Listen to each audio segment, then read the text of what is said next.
Hallelujah.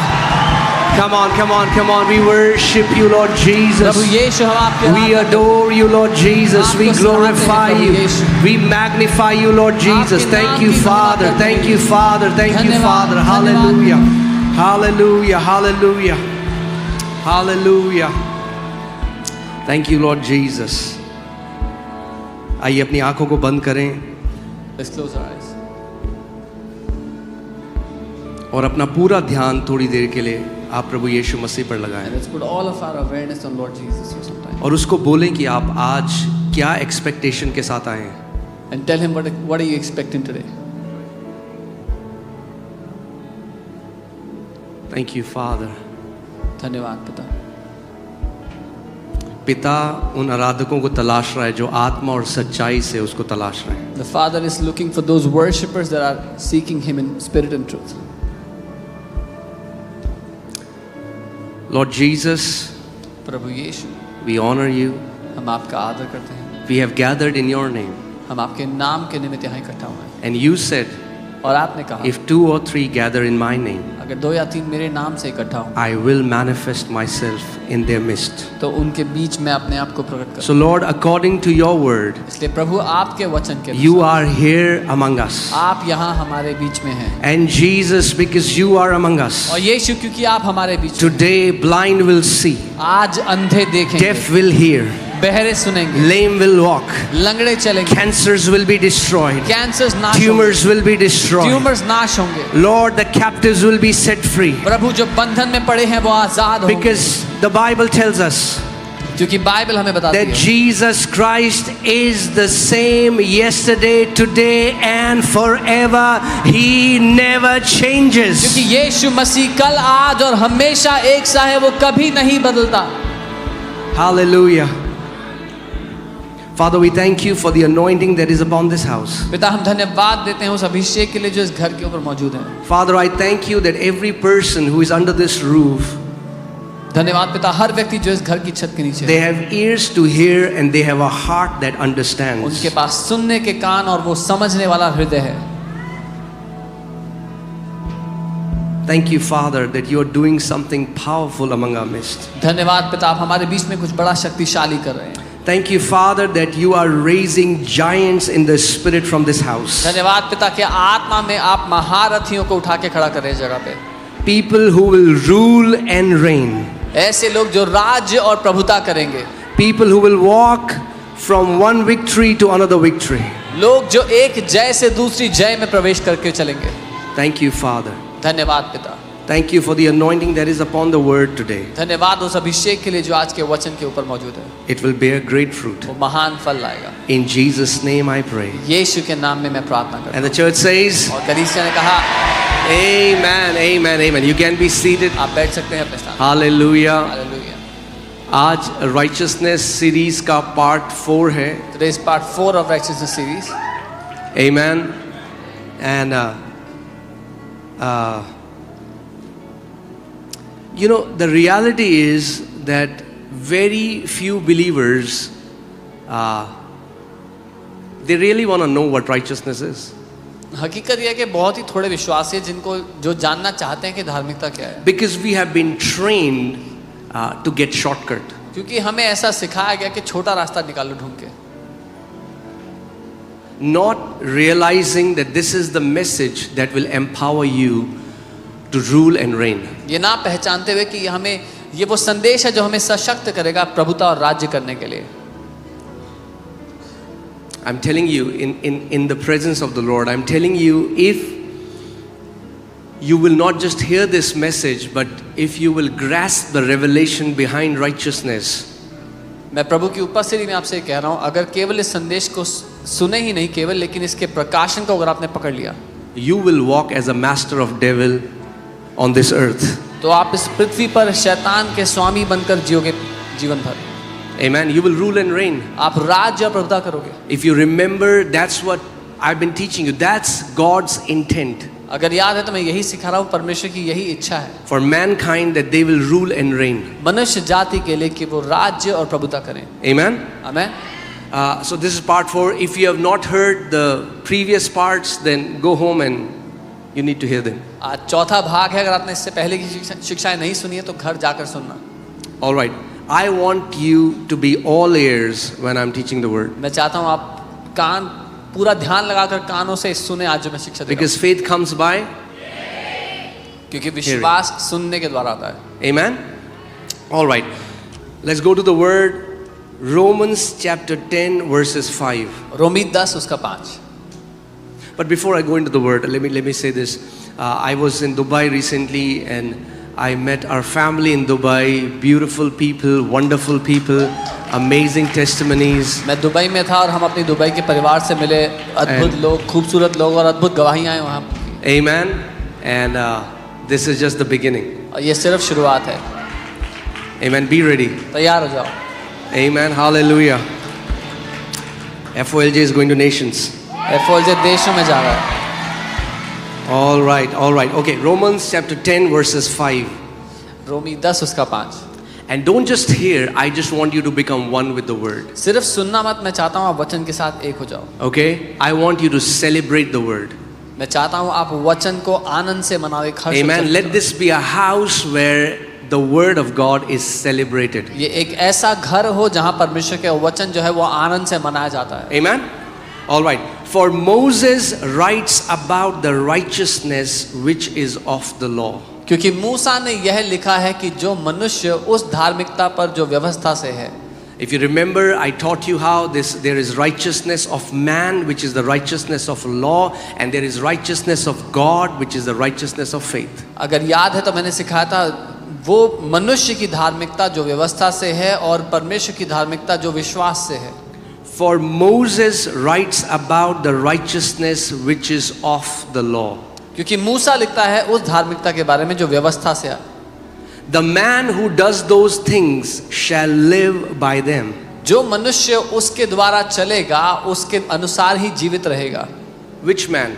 कौन सा A मनुष्य? man who is under the law. एक ऐसा मनुष्य जो व्यवस्था के नीचे है, अधीन। If he has to live under the law, अगर उसको व्यवस्था के अधीन जीना है, it is all about doing the commandments. तो फिर सारा जो उसका ध्यान होगा वो आज्ञाओं को करने पर होगा।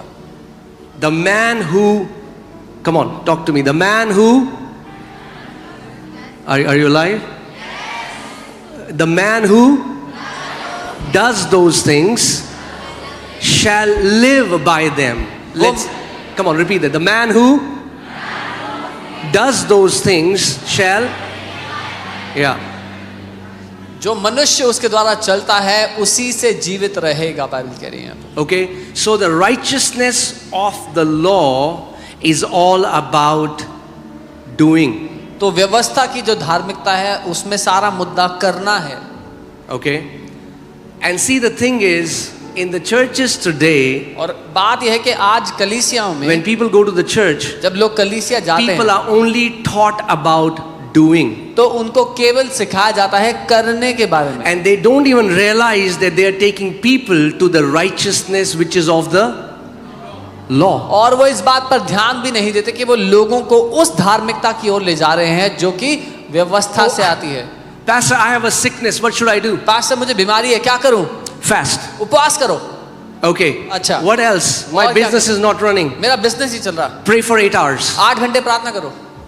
Now hear me carefully. सुनना ध्यान से। All these things are very powerful. ये सारी बातें शक्तिशाली हैं। But if you are trying to gain acceptance or get an answer from God by doing, you are trying to go to God and establish a righteousness that is the righteousness of the law. अगर आप प्रयास कर रहे हो ये सब करने के द्वारा परमेश्वर आपको ग्रहण कर लेगा या आपको उत्तर दे देगा क्योंकि आप ये सब कर रहे हो, तो आप एक ऐसी धार्मिकता स्थापित कर रहे हो जो व्यवस्था से आती है।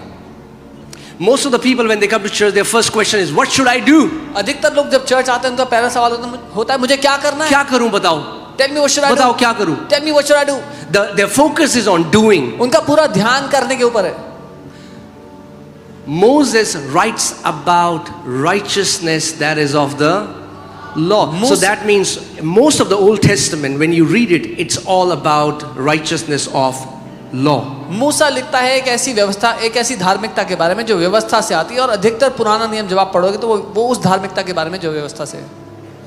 A man who, come on, talk to me. A man who does them shall live by them. एक मनुष्य जो उनको करता है उन्हीं के द्वारा जिंदा रहेगा. That means if you don't do it, you are gone. इसका मतलब अगर वो नहीं किए तो फिर गए. And that's what every religion is about. और हर धर्म यही तो सिखाता है. Monday do this, Tuesday do this, Wednesday do this, Thursday do this, Friday do this, Saturday do this, Sunday do this. सोमवार को ये करो, मंगलवार को ये करो, बुधवार को ये करो. The entire focus is on what we can do so that we can get something from God. पूरा जो ध्यान है वो इसी बात पर है कि हम क्या कर सकते हैं कि परमेश्वर से हमें कुछ मिल जाए. And all the messages focus around that. और सारे संदेश इसी के आसपास घूम रहे हैं. That is the righteousness of the law. वो व्यवस्था की धार्मिकता है. Okay, let's come to Romans 1:17. Romi 1:17. Let's say this again. A man who does them shall live by them. So if you want to live, you have to do. एक मनुष्य जो उनको करेगा उन्हीं के द्वारा जिएगा. इसका मतलब जीने के लिए एक मनुष्य को करना होगा वो. Revelation 3:12. I'm sorry. Romans 1:17. प्रकाशित रोमी 1:17. Romans 1:17. For in it, that means in the good news, in the gospel, in the Old Testament, there was no gospel. क्योंकि उसमें यानी कि सुसमाचार में, लेकिन पुराने नियम में सुसमाचार नहीं था. Because gospel came with Jesus Christ. सुसमाचार यीशु के साथ आया. How many people are getting what I'm saying? कितने लोग समझ The रहे हैं? good news came with Jesus. वो सुसमाचार यीशु के साथ आया. Amen. And in the good news is the righteousness of God. और उस सुसमाचार में परमेश्वर की धार्मिकता है. That's why I was telling you there are so many Christians in the church, they don't have faith. Why? Because they are every day hearing the story of Moses and Elijah and Daniel. And I told you last Sunday, faith comes by hearing and hearing the word of Christ. इसीलिए बहुत से विश्वासी हैं कलीसिया में जिनके अंदर विश्वास नहीं है, क्योंकि वो मूसा, एलिया, इनके कहानियां सुन रहे हैं. मैंने बताया था विश्वास आता है सुनने से मसीह के वचन को. Now don't take me wrong. मुझे गलत मत All समझना. those stories are very powerful वो सारी कहानियां शक्तिशाली हैं when you reveal Christ through those stories. जब उन कहानियों से आप मसीह को प्रकाशित If करते you हो. don't reveal Christ through those stories, then they are just stories which won't do you any good. अगर उन कहानियों से मसीह प्रकाशित नहीं हुआ तो वो खाली कहानियां हैं, उनसे कोई फायदा नहीं होगा. There is Christ hidden in those stories. उन कहानियों में मसीह छुपा हुआ है. Jesus said, Moses wrote about me. यीशु ने कहा कि मूसा ने मेरे बारे में लिखा. Amen. How many people are getting what I'm saying? Amen. So you need to take Christ. तो आपको मसीह को लेना होगा उसमें से. Let me say it this way. Jesus said, you know, in the book of Hebrews it says, Hebrews 1, that he's the express image, the exact representation of the Father. इब्रानी 1 में लिखा है वो अदृश्य परमेश्वर की छवि है, उस पिता की छवि है. So Jesus is not 90% like the Father. तो यीशु मसीह 90% नहीं है पिता की तरह. He is not 95% like the Father. 95% नहीं है पिता की He तरह. is not even 99.99% like the वो Father. 99.99 He भी नहीं. is 100% like the Father. वो 100% पिता की तरह है. That means anything in the life of Jesus इसका मतलब जो कुछ भी यीशु के जीवन में that you see जो आप देखते हैं and you believe about God that you don't find in the life of Jesus, और आप परमेश्वर के बारे में कुछ ऐसा विश्वास करते हैं जो यीशु की जिंदगी में आपको नजर नहीं आता, that's a wrong theology. तो फिर वो एक गलत भावना है. My गलत theology विश्वासधारा है. doesn't come from Moses. मेरी जो परमेश्वर के बारे में मानता है वो मूसा से नहीं मिलती मुझे. Oh, it is going to offend so many people. इस बात से बहुत I लोग नाराज said होंगे. my theology about the Father doesn't come from Moses. पिता के बारे में जो मैं मानता हूँ वो मूसा से नहीं लेता. My theology about the Father doesn't come from Elijah. मैं पिता के बारे में जो मानता हूँ वो एलिया से नहीं लेता. My theology about the Father doesn't come from Ezekiel and Jeremiah. पिता के बारे में जो मैं मानता हूँ वो इज़ीकियल जर्मिया से नहीं आता. My theology about the Father comes from the one who came from the bosom of the Father and said, no one knows the Father except the Son. पिता के बारे में जो मैं मानता हूँ वो उससे आता है जो पुत्र पिता की गोदी से उतरा है. उसने कहा पुत्र को छोड़ कोई पिता को नहीं जानता. Amen. Hallelujah. Praise God. Moses didn't know the Father. मूसा पिता को नहीं जानता था. Bam! Does that come as a shock? Moses didn't know the Father. मूसा पिता को नहीं जानता था. All these people ये सब लोग knew a portion of the truth. सत्य का एक अंश जानते थे. They knew a part of God because God had not revealed himself in fullness to mankind. परमेश्वर का एक अंश वो जानते थे क्योंकि परमेश्वर ने अपना संपूर्णता को प्रकट नहीं किया था मनुष्य को. And there are so many Christians today. और आज बहुत से Their मसीही theology about the Father comes from Moses. उनकी जो विचारधारा है पिता के बारे में वो And मूसा it's से so आती है. common. I have heard so many even preachers saying this. Oh Father, if your presence does not go with us, oh Father, I'll not go to preach. और मैंने प्रचारकों को ये प्रार्थना करते कहते सुना है कि हो पिता अगर तेरी उपस्थिति नहीं जाएगी तो मैं भी नहीं जाऊंगा प्रचार करने. Are you crazy? पागल हो क्या?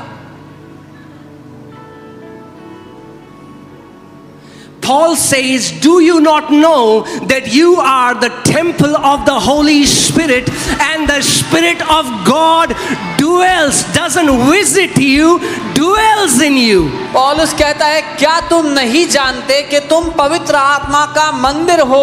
वो आता जाता नहीं है तुम्हारे ऊपर, वो तुम पवित्र आत्मा के मंदिर बन चुके हो. Amen. You're not a hotel that God checks in and he checks out. आप पवित्र आत्मा के होटल नहीं हो कि वो आता है और चेक इन करता है फिर चले जाता है चेकआउट करके. When he came once, he said, I will never leave you, never forsake you. जब वो एक बार आया है तो उसने कहा मैं तुझे कभी नहीं छोड़ूंगा, कभी नहीं त्यागूंगा. Amen. Can you imagine? आप कल्पना कर The सकते one हैं who has become one with God. वो जो परमेश्वर के साथ एक हो गया है, He who is joined to the Lord is one spirit with him. जो मसीह के साथ जुड़ गया उसके साथ एक आत्मा हो चुका And है. now we are praying, oh God, और हम कह रहे हैं हे प्रभु जी, oh God, if your presence doesn't go with me, God, I don't want to go. प्रभु अगर तेरी उपस्थिति नहीं जाएगी तो मैं भी नहीं जाऊंगा. Forget about the presence. The person of God came to live in you. उपस्थिति की बात तो छोड़ ही दो, जो व्यक्ति है परमेश्वर वो स्वयं आपके अंदर रहने आ गया है. Amen. So if I in the new covenant now as a son, नई वाचा में एक बेटा होने के बाद, how was I mean like Jesus is he's the pattern son. यीशु हमारे लिए उदाहरण है पुत्र होने Did का. Jesus pray, oh Father, if your presence doesn't go with me, Father? क्या यीशु ने ऐसा कहा हो पिता अगर तेरी उपस्थिति नहीं जाए? What did he say? क्या कहा उसने? He said, the Father who dwells in me does the works. उसने कहा जो पिता मुझ में रहता है वही कामों को करता है. जो पिता यीशु के अंदर रहता है वही पिता आपके अंदर भी रहता है. The Father who lives in Jesus is the same Father who lives in you. Now you can pray like Jesus. आप ऐसे प्रार्थना कर सकते हो यीशु की The तरह. Father who dwells in me does the works. जो पिता मुझ में रहता है वही कामों को करता है. अरे ब्रदर, आपको पता है ब्रदर, बहुत बड़ी दुष्ट आत्मा है उसके अंदर brother. Oh brother, there's a very big demon in that. Can I no big deal brother? कोई बड़ी बात नहीं भाई. The Father who dwells in me does the works. जो पिता मेरे अंदर रहता है वही कामों को करता The है. Father who dwells in me will preach. The Father who dwells in me will heal the sick. The Father who dwells in me will set the captives free. The Father who dwells in me will cast out demons. The Father who lives in me will win over sin. The Father who lives in me will help me to walk in holiness. The Father who lives in me will teach me how to walk like a victorious जो पिता champion. मेरे अंदर रहता है वही चंगा करेगा, वही बीमारों को छुड़ाएगा, वही आजाद करेगा, वही मुझे जयवंत योद्धा की तरह चलना सिखाएगा. Amen. See, what is the biggest problem today, guys? सबसे बड़ी प्रॉब्लम क्या है आज?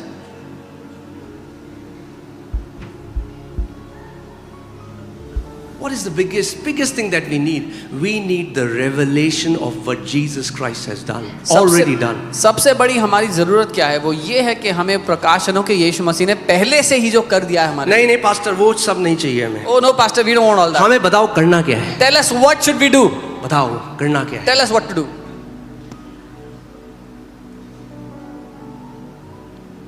करना यह है कि चुपचाप बैठ जाना है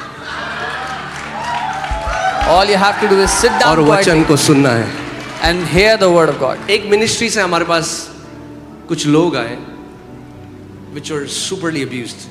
It was, I mean like, I'll not go into the details, but they came to me, they said, Pastor, क्या करें? कुछ बताओ क्या करें? Some people came to us from a ministry जिनको बहुत ही आत्मिक रूप से शोषण हुआ था और वो कहते कि बताओ क्या करना है पास्टर, बताओ हमें क्या करें हम. I said, I have a homework for you. मैंने कहा तुम्हारे लिए होमवर्क है मेरे He pass. said, in the previous ministry we were serving. उन्होंने कहा हम सेवा क्या करते Every थे. day we had assignments. Tell us what to do. हर रोज हमारे लिए असाइनमेंट होते थे, बताओ क्या करना है. I said, I have an assignment. मैंने कहा बहुत इंपॉर्टेंट असाइनमेंट आपके लिए. Do nothing. कुछ मत करो, Just hear the word and know who Jesus is. वचन को सुनो और जान लो कि यीशु कौन है.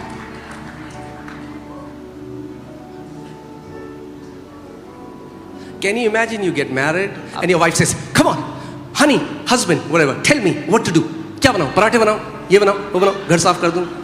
आपका You will never know her. If you want to know her, you have to sit down, do nothing and hear. अगर शादी के बाद आपकी पत्नी कहे बताओ क्या बनाना है खाना बनाने के लिए और कभी साथ में ना बैठो, लेकिन अगर जानना है तो साथ बैठना होगा. Martha was like, come on man, Jesus is coming, I will cook chicken biryani, momos. What will Jesus like? Martha ऐसे ही करी थी, यीशु मसीह आए, मैं क्या बनाऊं, बिरयानी बनाऊं, momos I want to do बनाऊं, something. Do. कुछ करना चाहती हूँ मैं यीशु के लिए. And Mary sat at his feet, was beholding his face and was just listening the word. Maryam उसके पाँव में बैठकर उसके चेहरे को देखते हुए वचन को सुन रही थी.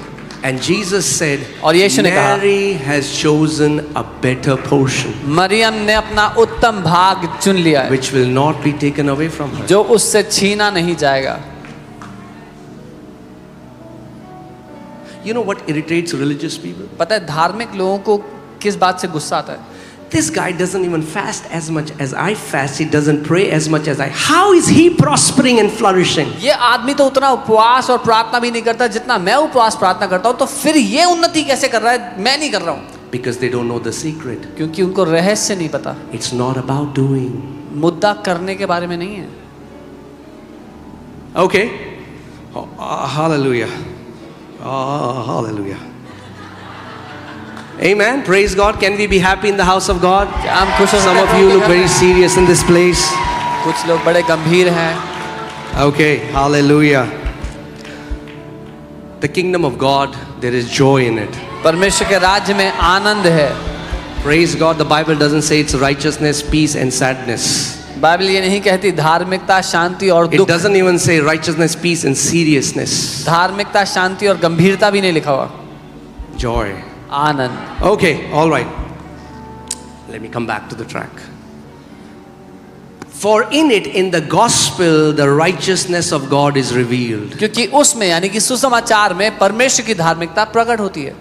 The gospel many are preaching, they are trying to reveal the sinfulness of man. जो- It is not about the sinfulness of man, it is about the righteousness of God. जो समाचार बहुत से लोग प्रचार कर रहे हैं वो दर्शाना चाह रहे हैं मनुष्य की पापमयी हालत, वो मनुष्य की पापमयी हालत के बारे में नहीं है, वो परमेश्वर की धार्मिकता के बारे में है सुसमाचार.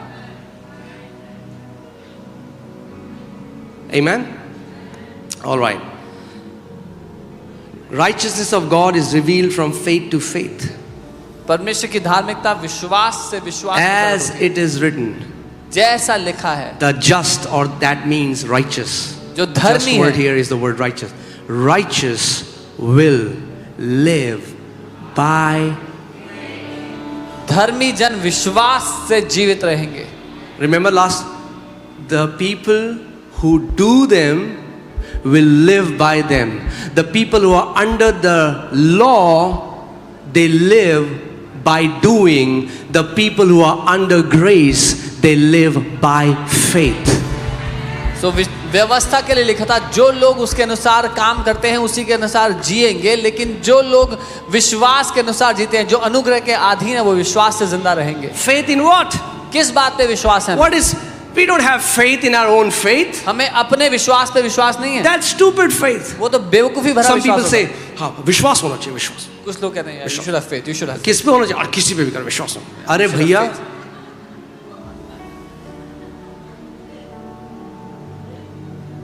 faith in what? किस बात पे विश्वास? Faith in the Son of God. परमेश्वर के Faith in पुत्र. what He has done. जो उसने कर दिया. Faith in the cross. Faith in his death, burial and resurrection. Faith in what Jesus Christ has already done for me. उसके क्रूस पर विश्वास, उसके मारे जाने, गाड़े जाने, पुनरुत्थानित होने पर जो उसने मेरे लिए पूरा कर दिया, उस पर विश्वास. So ध्यान से सुनो. अब जज क्या करता है? एक आदमी कहता है मैं क्या करूं? But what will judge say? यीशु ने क्या करा? One guy says, what should I do? But the just will say what Jesus has done.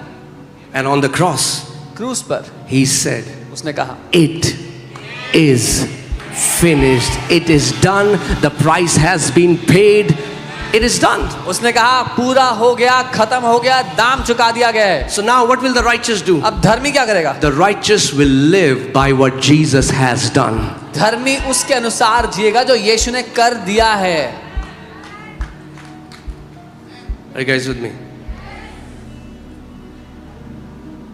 Hallelujah.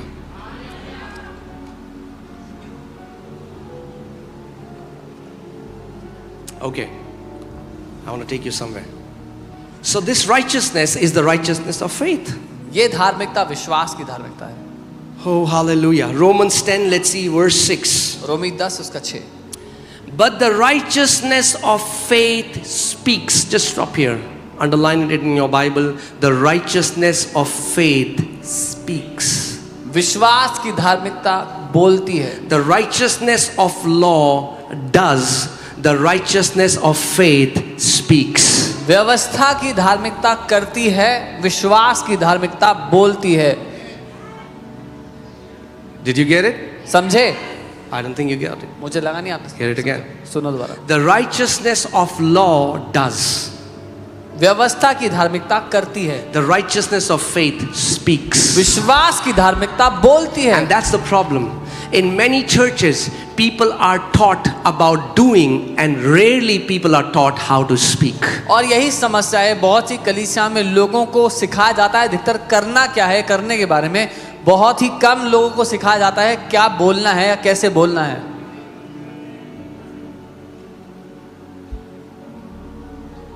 अरे बोल के क्या होगा? What will happen by speaking? अभी देखो क्या होगा. See what will happen. बोल के पता क्या हुआ? You know what happened by speaking? In the beginning, आदि में everything was created. सब कुछ बन गया.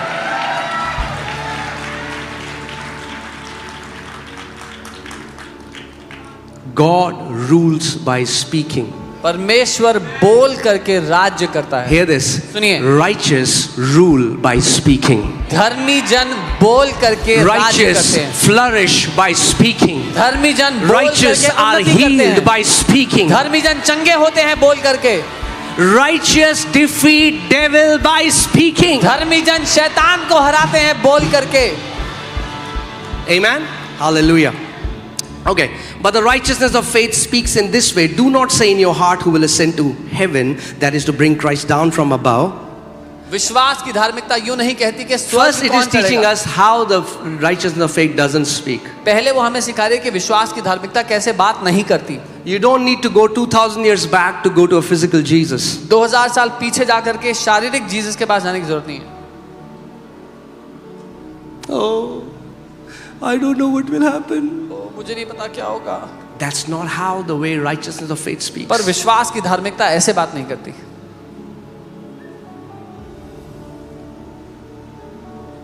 I wish if Jesus was alive in my time. He is alive. काश यीशु हमारे समय में जिंदा होते. जिंदा हैं.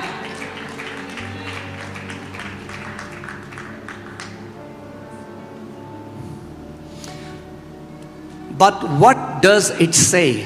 पर वो क्या कहती है? What does the righteousness of faith say? विश्वास की धार्मिकता क्या कहती है? What does it say? क्या बोलती है? The word is near you. वचन तुम्हारे निकट है. The word is near you. वचन तेरे निकट है. In your mouth and in your heart. तेरे मुंह में है और तेरे मन में है. That is the word of faith that we preach. ये विश्वास का वचन है जो हम प्रचार करते हैं. The righteousness of faith will विश्वास की lead you to the धार्मिकता. word. विश्वास की धार्मिकता आपको वचन की ओर ले जाएगी. क्या कह रहा है वचन में? आपको सिंपली समझा दूं. I'll tell you simply what the word is saying. वो स्त्री जिसको 12 साल से लहू बहने का रोग था, वो यीशु के पास गई और उसको छू लिया क्योंकि वो जीवित था उसके समय में। और आप अगर वो कहानी पढ़ें, आप कह रहे काश मैं प्रभु मेरे समय में भी अगर यीशु मसीह होता चलता फिरता तो मैं उसको छू लेती। The woman who had the issue of blood since 12 years, she walked physically, went to a physical Jesus, touched the hem of his garment. You read that story and you say, if Jesus was walking around in my time, I would have gone and touched him. And वचन हमें सिखा रहा है कि विश्वास की जो धार्मिकता है वो ऐसे नहीं बात करती। And the word is teaching us that the righteousness of faith does not speak like this. वो कहती है कि वचन मेरे निकट है। It says the word is near me. वचन मेरे निकट है। The word is near me. Did you read it? It's not about doing. क्या आपने सुना है, वो करने के बारे में नहीं है। Doing is important and I'll take you there. करना महत्वपूर्ण है, वहां ले जाऊंगा। But the righteousness of faith takes you to the word. लेकिन विश्वास की धार्मिकता आपको वचन में ले जाती है। And what does the righteousness of faith do then? और विश्वास की धार्मिकता फिर क्या करती है? The righteousness of faith speaks. Say speaks. विश्वास की धार्मिकता बोलती है, बोलती है। ये समझो, अगर आप righteous हो मगर अगर आपका मुंह बंद है, आप जय में नहीं चल सकते। So understand this, if you are righteous but your mouth is shut, you cannot walk in victory. And that's where most of the Christians are missing it. और यहीं पर बहुत से मसीह लोग गलती करते They हैं। are fasting, they are praying, they are doing everything. प्रार्थना कर रहे हैं, सब कुछ कर रहे हैं। But their mouth doesn't align with the word. लेकिन उनका मुंह वचन से सहमत नहीं है। Okay, let me take you somewhere. Genesis 17:1. उत्पत्ति 17:1। Are we learning something? Are you alive? Okay. And when Abraham was 99 years old and 9, the Lord appeared to Abraham and said unto him, I am the Almighty God. Walk before me and be thou perfect. जब Abraham 99 वर्ष का हो गया, तब यहोवा ने उसको दर्शन देकर कहा, मैं सर्वशक्तिमान परमेश्वर हूँ, मेरी उपस्थिति में चल फिर और सिद्ध हो जा। What was God's desire for Abraham? क्या चाहता था परमेश्वर उसके लिए? That Abraham would be perfect. कि अब्राहम सिद्ध हो जाए।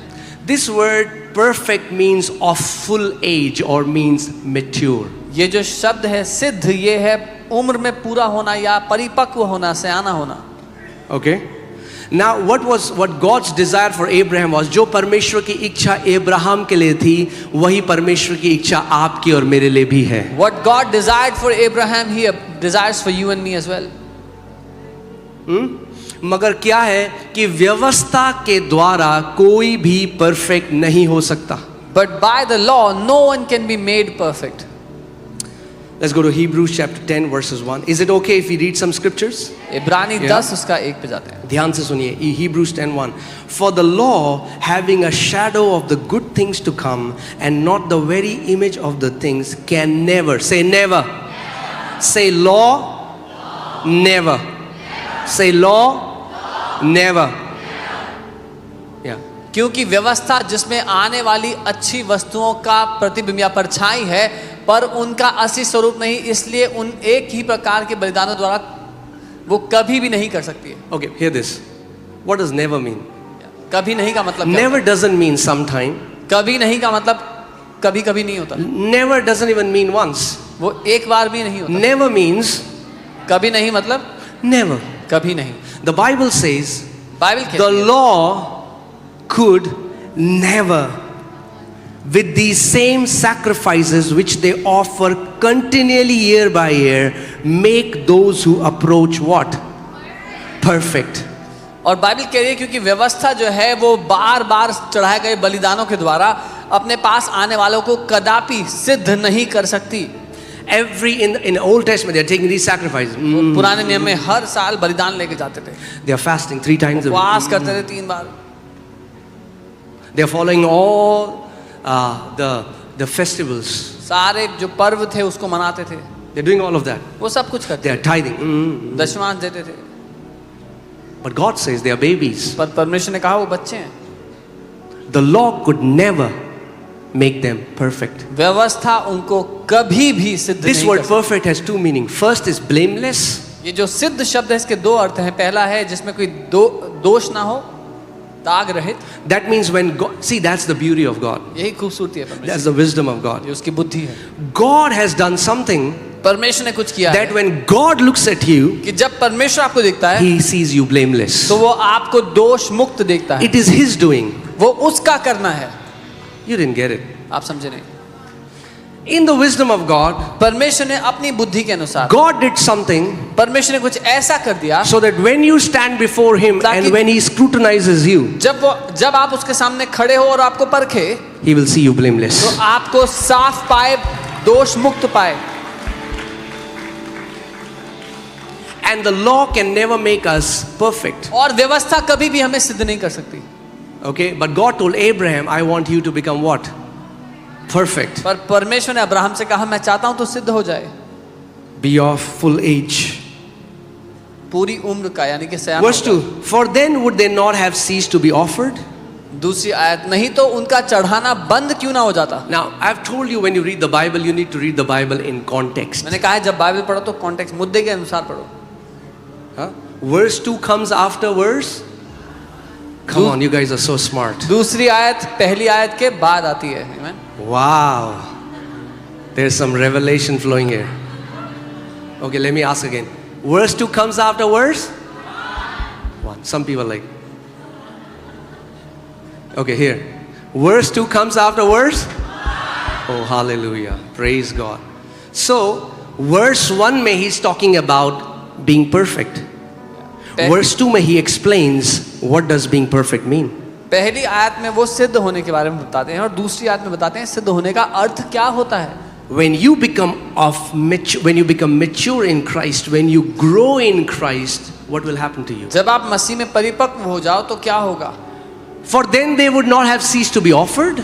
नहीं तो क्या उनका चढ़ाना बंद ना हो जाता. अगर वो परफेक्शन ला सकते बलिदान, If those अगर वो sacrifices- सिद्धता और वो परिपक्वता ला सकते तो उनका चढ़ाया जाना बंद हो जाता, पर नहीं ला सकते, इसीलिए हर साल करना पड़ता है. If those sacrifices could have brought maturity or perfection, then they would have ceased, but they cannot. That's why they are continuously given. Law एक उस लोकल प्लम्बर की तरह था जिसने आपकी पाइपलाइन ठीक करी, पर हर साल वो फिक्स करनी पड़ती है, हर बार फिर चूती है, Law थोड़े was समय like के लिए a ठीक होती है. local plumber that temporarily fixed your pipeline, but When it Jesus leaks came, every He year. fixed it once and for all. और यीशु आया, उसने एक बार और हमेशा के लिए उसको फिक्स कर दिया. Amen, hallelujah. But let's go there. Now He's explaining what will happen when the worshippers are once purified. अब वो बता रहा है कि क्या होगा जब आराधना करने वाले एक बारी और हमेशा के लिए पवित्र हो गए तो. For the worshippers once purified would have no more consciousness of sins.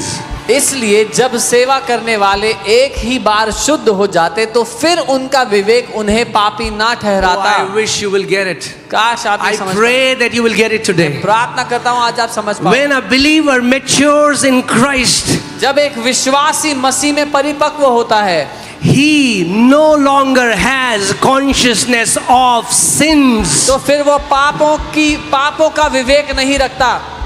He has the consciousness of righteousness. वो धार्मिकता का विवेक रखता है. When the devil comes against him जब शैतान उनके विरुद्ध आता है to bring guilt and shame and condemnation, दोष- he can say, no, Satan, I have been made righteous. I am made in the image of Jesus. जब शैतान आता है दोष और शर्मिंदगी लाने के लिए, तो वो कहते हैं नहीं शैतान, मैं परमेश्वर की धार्मिकता हूं, मैं यीशु की छवि में बना गया हूं.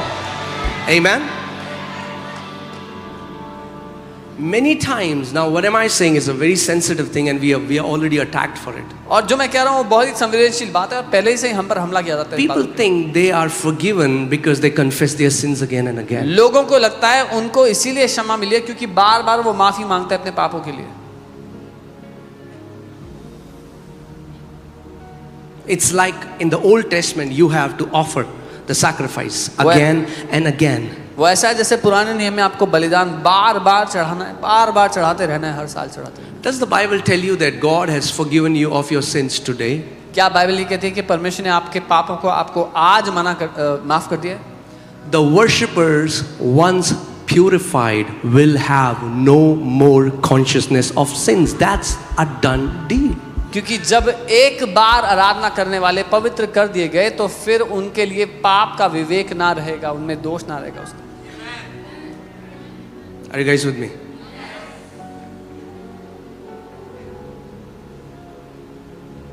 And if we are not forgiven until we confess everything every day, then let me tell you, nobody is going to heaven.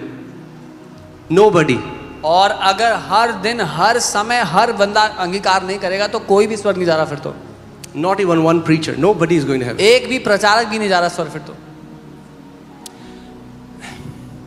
I'll do a series on this, on repentance, because they say he doesn't teach repentance. Repentance की series करेंगे हम, जो बोलते हैं ना repentance की पूरी series करेंगे.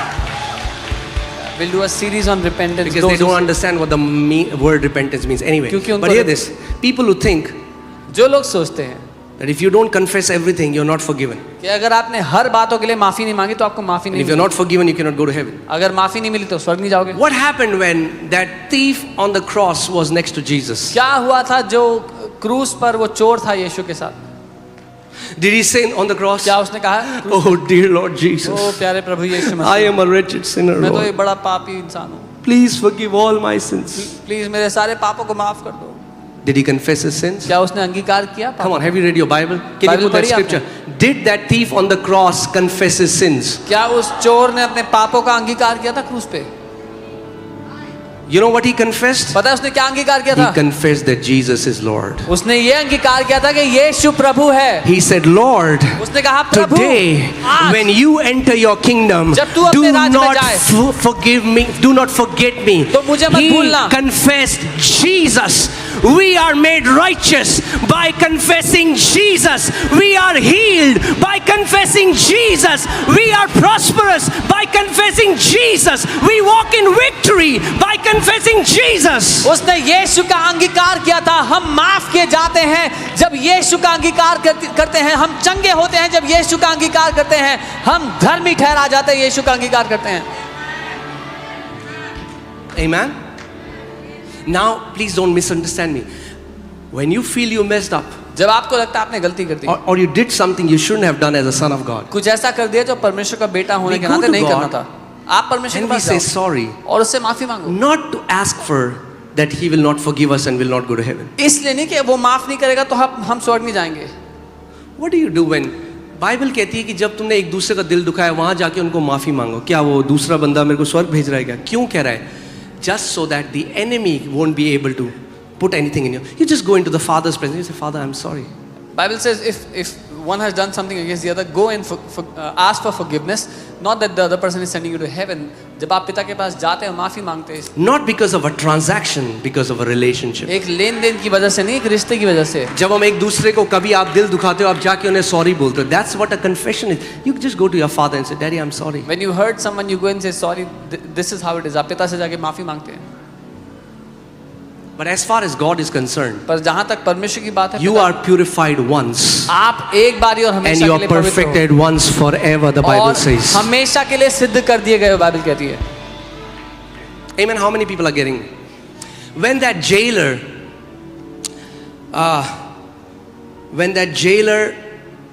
where Paul or Silas, they were worshiping. जब पौल जब वो आराधना कर रहे थे, भूकंप आया, जेल खुल गए, फाटक खुल गए, और वो अपने आप को मारने वाला था. पॉल ने कहा अपने आप को मत मारना. उसके बाद उसने पौलुस से कहा कि sir, what must I do to be saved? The jailer was about to kill himself. Paul told him not to do that. Then he said, श्रीमान हम क्या करें उद्धार पाने के लिए, बचाए जाने के लिए? अगर हम पौलुस की जगह होते हम okay, If we were in Paulus's place, we would have said, you need to repent of all your sins. सारे पापों की माफी मांगो. What did Paul say? Paul ने क्या कहा? Believe in the Lord Jesus Christ, you and your household shall be saved. Full Prabhu stop. यीशु मसीह पर विश्वास करो तो तुम और तुम्हारा पूरा घराना उद्धार पाएगा. What does it even mean to believe in Jesus? To believe in what he has done, to believe in him, to believe in his works. यीशु पर विश्वास करने का क्या अर्थ है? उसके कामों पर विश्वास करना. Amen. I want to take you somewhere. अभी तो शुरू भी नहीं हुआ है. I want to tell you, teach you how the perfect people are supposed to behave. मैं आपको सिखाना चाहता हूँ कि सिद्ध लोगों को कैसा व्यवहार करना है. Okay, there is a training we have to go through. एक प्रशिक्षण है जो हम ले रहे हैं. Hallelujah. Say, I was once purified. Once. From God's side, he has done it once. Amen. Now, when you mature, जैसे जैसे आप बढ़ते रहेंगे आत्मा में, वैसे वैसे सिन कॉन्शियसनेस घटती रहेगी, राइचियसनेस कॉन्शियसनेस बढ़ती रहेगी, और जैसे आपकी चेतना उस राइचियसनेस पे बढ़ती रहेगी, आपकी जय बढ़ती रहेगी, आप हर चीज के ऊपर प्रभुता और जय में चलने लग जाएंगे। As you keep growing, your sin consciousness will go down, your righteousness consciousness will come up. As you keep growing in that, your victory will keep on increasing in your life. Amen. एक बारी there is a man of God, he has gone to be with the Lord. परमेश्वर के एक जन जो प्रभु के पास चले गए हैं, I think it was, if I am not wrong, it was Smith Wigglesworth. शायद स्मिथ विगलवर्थ। और एक बार शैतान उनके कमरे में आया, एक लिस्ट लेके इतनी लंबी, देखिए सारे पाप हैं जो तूने जिंदगी भर करे। And one time the devil came into his room with a list of all the sins he had committed. And he used to write, so there was a red ink there. वो कह रहे मैंने ink उसके ऊपर फेंक दी। शैतान यीशु मसीह के लहू ने मेरे सारे पापों को हमेशा के लिए उखाड़ के फेंक दिया। He had a red ink and he threw it on that and said, Jesus has removed all my sins, destroyed all my sins once See, and for all. who can say that? कौन कह सकता है? A person who has developed righteousness consciousness. एक ऐसा व्यक्ति जिसने धार्मिकता का विवेक अंदर मजबूत कर लिया। We need to develop righteousness consciousness. हमें वो विवेक चाहिए अंदर धार्मिकता का। Are you guys with me? Righteousness is a gift, धार्मिकता एक गिफ्ट है, but you have to develop the consciousness. पर आपको उस विवेक को मजबूत करना होगा, बढ़ाना You have to go back to it every day and say, thank you Jesus, you have made me righteous. हर दिन वापस इस बात पे आना होगा कि धर्मी प्रभु यीशु आपने मुझे धर्मी बना दिया, धन्यवाद। जब शैतान आपके विरोध में आए आप पर उंगली उठाने, When the devil comes against you to point a finger at you, हाँ जैसे उंगली दिखाओ मेरे को, ठीक है, जब शैतान दिखाए उंगली, ये शुक्ला जी है, पर जब शैतान उंगली दिखाए When the devil तो उसकी points a उंगली finger at पकड़ो take his और finger क्रूस की तरफ ले जाओ। and point him towards the cross.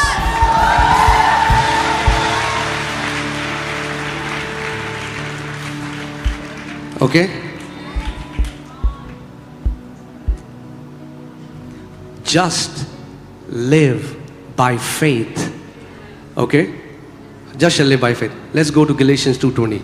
धर्मी जन विश्वास से जिंदा रहेंगे। गलातियों 2:20। Faith in what? किस बात में विश्वास है?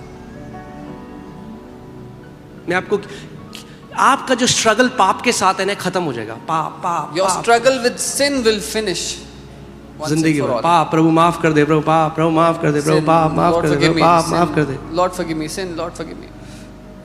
I have been crucified with Christ. मैं मसीह के साथ क्रूस पर चढ़ा गया। बोलो मेरे पीछे, I have been crucified with Christ. बोलो मैं मसीह के साथ क्रूस पर चढ़ा गया हूँ।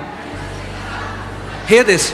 When we look at the cross, जब हम क्रूस को देखते हैं, we look at the cross as if Jesus is there. हम ऐसे देखते हैं कि यीशु वहाँ पे है। When Paul looked at cross, जब पॉल ने क्रूस को देखा, he saw उसने देखा I was there with Jesus. कि मैं यीशु के साथ क्रूस पर हूँ, I was there. कि मैं यीशु के साथ क्रूस पर हूँ। I have been crucified with Christ. मैं मसीह के साथ क्रूस पर चढ़ा गया हूँ। It is no longer I who live. और अब मैं जीवित ना रहा। बोलो, it is no longer I who live.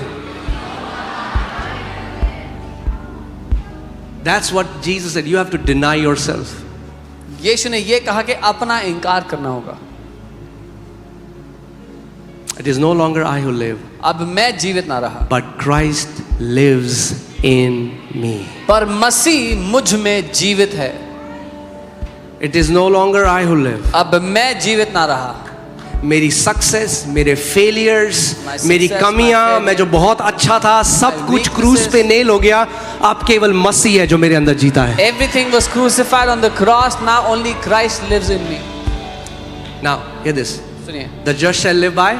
धर्मी जन विश्वास से जिंदा The रहे। people who are in the righteousness of law, they do and they live by, they do. But hear this. And the life which I now live जो लोग व्यवस्था में हैं वो व्यवस्था के अनुसार करते हैं, उसके द्वारा जीते हैं। in the लेकिन यहाँ flesh, लिखा है, the life which I now live in the flesh, और शरीर में अब जो मैं जीवन जी रहा हूँ, I live by faith in the Son of God. मैं परमेश्वर के पुत्र के विश्वास से जीवित हूँ। Not in my fasting. अपने उपवास पे विश्वास नहीं।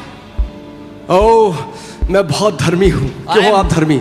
अरे तुम्हें पता नहीं है, साल के आधे साल मैं उपवास रखता हूँ। I am very righteous. Why are you righteous? Because I fast half the year. No. नहीं। Why am I righteous? क्यों मैं धर्मी? Because Jesus shed his blood. क्योंकि यीशु ने अपना लहू बहाया। I have been made right. I didn't become righteous. मैं धर्मी बना दिया गया। I have been made righteous. मैंने कमाई नहीं There's a धार्मिकता, big मैं धर्मी difference. बना दिया गया। Are you getting what I'm saying? मैं बहुत हल्के बिल्कुल एक तरह से बिल्कुल इजी करके सिखा रहा हूँ कि मुझे पता है आप में से कई लोग बहुत मैच्योर हो, बट फिर भी सबके साथ आराम से फाउंडेशन ले करते हैं। That devil will never get have foothold against your life. I'm teaching this very slowly to put a foundation ताकि शैतान कभी भी आपकी जिंदगी पर पकड़ ना बना। कैसे बीमार किया आज उसने इतने विश्वासियों को? How has he made many believers sick? By guilt and condemnation. दोष के द्वारा, दोष की भावना डाल करके। You are not good enough. तो किसी काम के अरे तू परमेश्वर को कहता है, तू प्यार करती है परमेश्वर को। You say you love God.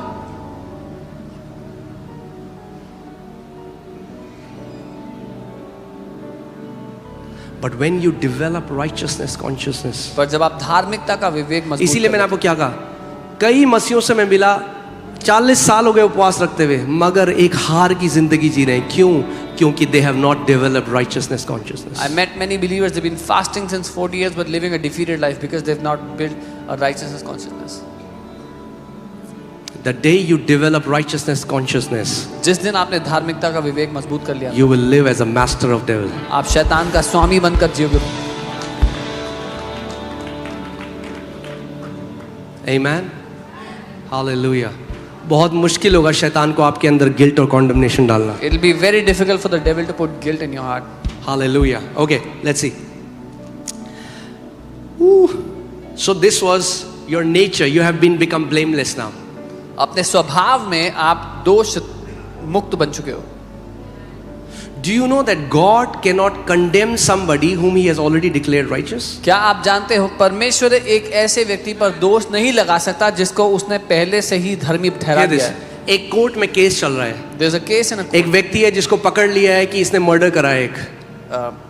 they took one person as the सब लोग कह रहे हैं मर्डरर है, ये मर्डरर है, ये मर्डरर है। केस खुलता है, जज बैठता है। everybody is saying he's the murderer. जज पूरा केस देखता है, कहता है इसने तो मर्डर करा ही नहीं। मर्डर जज कहता है I have released him, he has been declared innocent. The judge goes through the case, वो कहता है ये तो innocent है, मैं इसको बाइज्जत बरी करता हूँ। अब एक बार जब उसको innocent declare कर दिया, once he has been declared innocent, अब कोई उसे murderer नहीं बोल सकता। now no one can call him a murderer. Once God has declared you to be righteous, एक बात परमेश्वर ने आपको धर्मी बोल दिया है, you are righteous. तो आप धर्मी हो। When Satan comes against you जब शैतान आपके विरुद्ध and आता है tells you you are a sinner, और कहता है कि तुम पापी हो, you laugh at him. उस पर हंसना, You say ha ha ha. हाँ हाँ हाँ। बोलो गिरे हुए स्वर्गदूत, गिरी हुई बातें बंद कर। Tell him you fallen angel, stop speaking fallen things. तू गिरा हुआ है, मैं मसीह के साथ स्वर्गीय स्थानों में बैठा हूँ। Tell him you are a fallen being, I am seated with Christ in कहना तू जेलस है क्योंकि तूने अपनी जगह खो दी। You are jealous because you lost your place. मगर मैं बेटे की जगह कभी नहीं खोने But वाला। I'll never lose आप the place बेटे of और sonship. बेटी की जगह कभी नहीं खोने वाले। You will never lose the place of sonship. Amen. Hallelujah. जब भी शैतान आपके विरोध में आए, Whenever the devil comes against you, point him to what Jesus has done. उसको उस ओर केंद्रित करो कि यीशु ने क्या किया है। Now let me tell you. कुछ लोग कहते हैं अच्छा इसका मतलब अब हम पाप करते रहें। So some people say, does that mean should we keep sinning now? आते हैं वहां पे भी। Hallelujah. So you have been declared blameless. आपको दोष मुक्त घोषित कर दिया गया। इसीलिए बाइबल कहती है अब जिसको परमेश्वर ने जिसको राइचियस डिक्लेयर कर दिया उस पर अब कौन दोष लगा सकता है? Bible says, whom God has declared righteous, who can put a blame on him? See, the problem is God works by revelation truth. Devil works by feelings. You feel that you are a sinner. He will, वो feeling में आपको बोलेगा देख तेरी feel. कुछ लोग कहते हैं I feel so far from God. मुद्दा यह है कि परमेश्वर प्रकाशन के ज्ञान के द्वारा काम करता है और शैतान भावनाओं के द्वारा।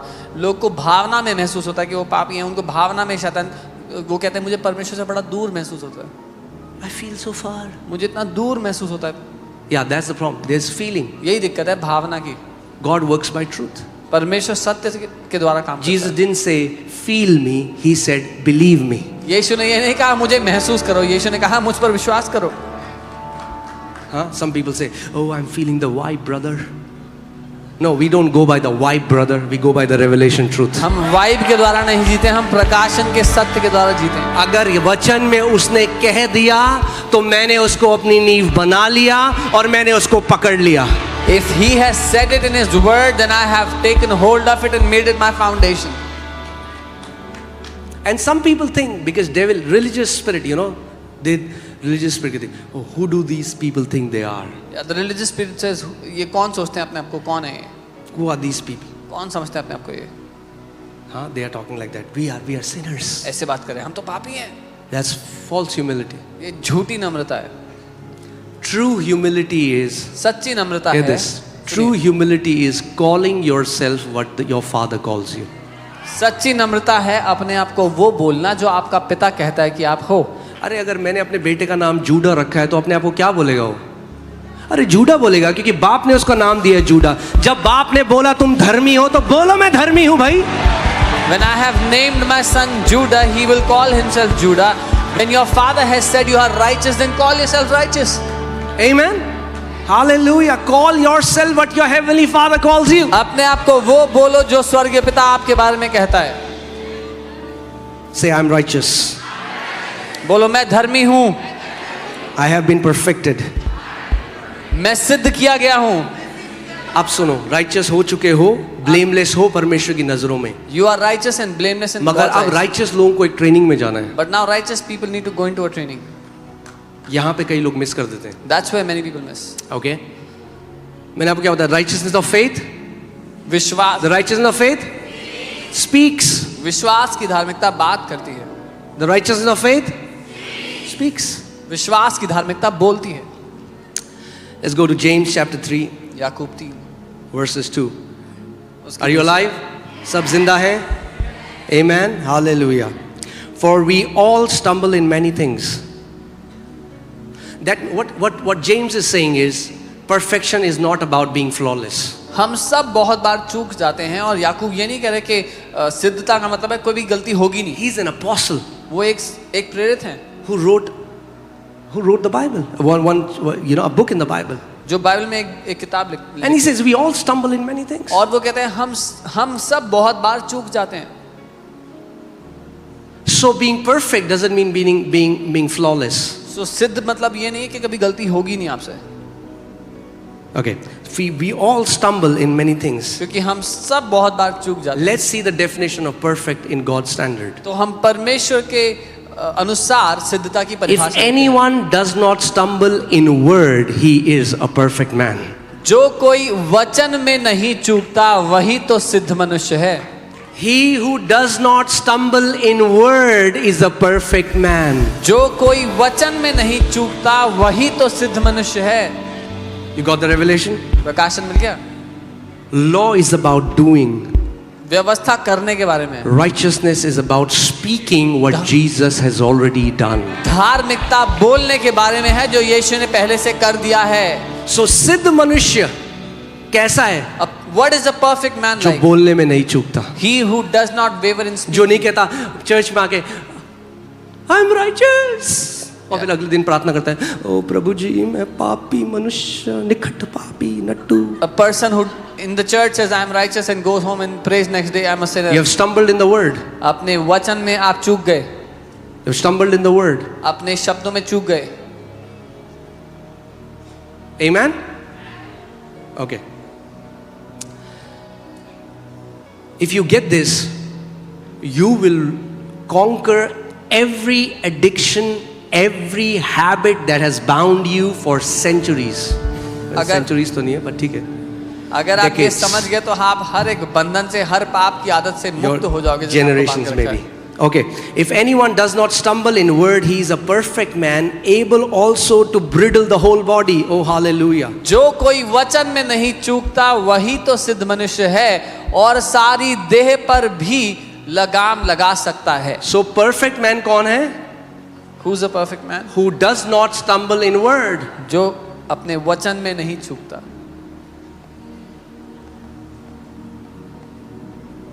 इसका क्या मतलब है? does इसका it mean? मतलब है वो बोलता है जो परमेश्वर कहता है. He speaks what God speaks.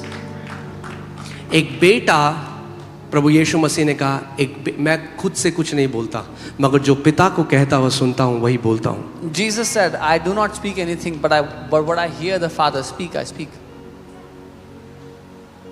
You know what is the problem with all of us? हम सबकी दिक्कत पता है क्या है? When we get emotional, जब हम भावनात्मक हो जाते हैं, that is the time when we say things that तभी we वो shouldn't समय say. जब हम वो बातें बोलते हैं जो हमें नहीं बोलनी चाहिए. We are quick to voice out what we are feeling. हम जल्दी से वो बातें बोल बैठते हैं जो हम महसूस कर रहे हैं. यार बड़ा डिप्रेस्ड लग रहा है. Oh, I feel very depressed. Wow, वाह, what happened? क्या हुआ? You have showed immaturity. आपने असिद्धता प्रदर्शित की है.